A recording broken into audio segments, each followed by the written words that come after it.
Okay? Let's go to Jeremiah chapter 17, verse 21 through 27. That's right. Okay. Jeremiah chapter 17, verse 21. You said through 27? Mm-hmm. Okay. It says, "Thus saith Yahweh, take heed to yourselves and bear no burden on the Sabbath day. Right. No, bring it in my gates of Jerusalem, by the gates of Jerusalem, neither carry forth a burden out of the houses on the Sabbath day. Neither do ye any work, but hallow ye the Sabbath day, as I commanded your fathers. But they obeyed not, neither inclined their ear, but made their necks stiff, that they might not hear, nor receive instruction. And it shall come to pass, if ye diligently hearken unto me, saith Yahweh, to bring in no burden through the gates of this city on the Sabbath day, but hallow the Sabbath day, to do no work therein." Verse 25.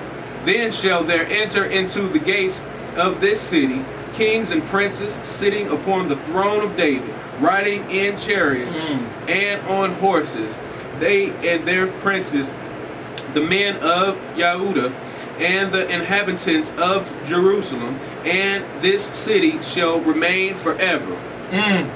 And they shall come from the cities of Yehuda, and from the places of Jerusalem, and from the land of Benjamin, and from the plain, and from the mountains, and from the south, bringing burnt offerings and sacrifices and meat offerings and incense, and bringing sacrifices of praise unto the house of Yahweh." Verse 27. "But if ye will not hearken unto me to hallow the Sabbath day, and not to bear a burden, even entering in at the gates of Jerusalem on the Sabbath day, then will I kindle a fire in the gates thereof, and it shall devour the palaces of Jerusalem, and it shall not be quenched." Clearly, it's just again establishing obedience versus disobedience. Okay, he says here that the fathers, that he commanded the fathers, and they did not obey. Yeah. So he's telling us that we have to keep this so that we are blessed, so that we'll be able to enter into the kingdom. It's pretty cut and dry. Anything that you want to add on that? Yeah.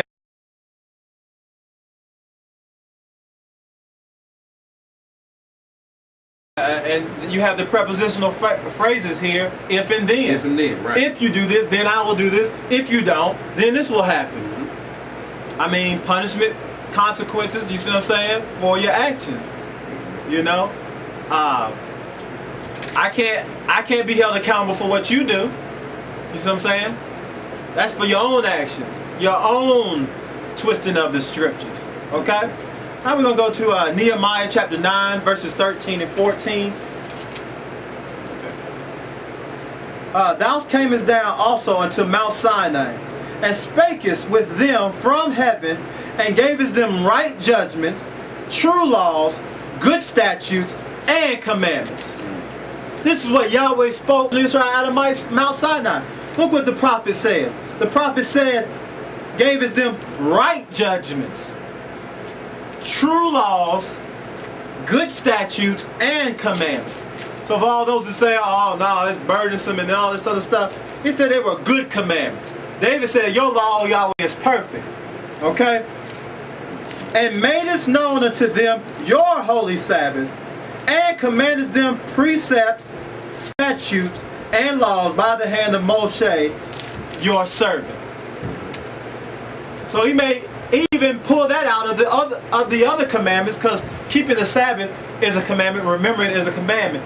But Yahweh, here the prophet pulled the Sabbath out of that, and out of the commandments, and said the Sabbath. He may mention your holy Sabbath, because this thing has deep meaning. Okay? Let's go to Nehemiah chapter 13, verse 15 through 19 also. Okay? Verse 15 says, "In those days saw I, Yehuda, some treading wine presses on the Sabbath, and bringing in sheaves and ladding asses, and also wine, grapes, and figs, and all manner of burdens which they brought to Jerusalem on the Sabbath day. And I testified against them in the day when they sold victuals. Okay? So he's saying that I basically reproved them on this thing. You see what I'm saying? There dwelt men of Tyre also therein, which brought fish and all manner of ware, and sold on the Sabbath unto the children of Yehuda and in Jerusalem. So here we have another nation coming in here selling them stuff on the Sabbath. Okay? Let's hear what the prophet says about it. Then I contended with the nobles of Yehuda, and said unto them, what evil thing is this that you do and profane the Sabbath day? So the prophet is telling you this is another way you're profaning the Sabbath day. He said that, not me. The prophet said this. Don't argue with me, argue with the prophet. And if you argue with the prophet of Yahweh, you argue with Yahweh. He said you profane the Sabbath. Okay? Just wanted to bring that through. And it came to pass, verse 19. Verse 18. Did not your fathers thus, and did not our Elohim bring all this evil upon us and upon this city? So they did the same thing. You cannot disobey the Most High and don't expect evil to come upon you. It won't get you into the kingdom, but can it keep you out the kingdom? Yet you bring more wrath upon Israel by profaning the Sabbath. You bring more punishment upon us.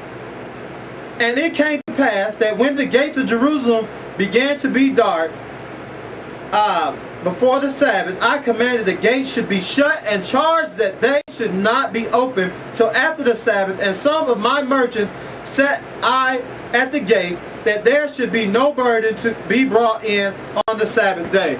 So here the prophet Nehemiah or Nehemiah, he took it into his own hands and shut the gate up. He said he was a big prophet. He was a big man. And if you read later on, he said, if y'all come back again, I'm going to put hands on you. So I'm going to put my hands on you if y'all come back again to sell over here. And they said they didn't come back from that point on. So this is the prophet speaking, not me. All right? This is the spirit right here. This is the true spirit, not what you think. The spirit are these words that we read. That's right. He said, my words are spirit and they are life. That's what Yahshua said. All right? Okay. Yeah. Okay. Let's go to Isaiah 60, chapter 66, verse 23. After this, we're going to be moving into the New Testament. Okay. Okay. And it reads, verse 23, and it shall come to pass that from one new moon to another, or from month to month, and from one Sabbath to another, shall all flesh come to worship before me, saith Yahweh. That's the only verse that we have. Emphasis on that. Okay, definitely. Okay, so he said from one new moon to another. Okay, obviously those new moons represent the month, month to month, and then from one Sabbath to another, from week to week, until these things be passed away.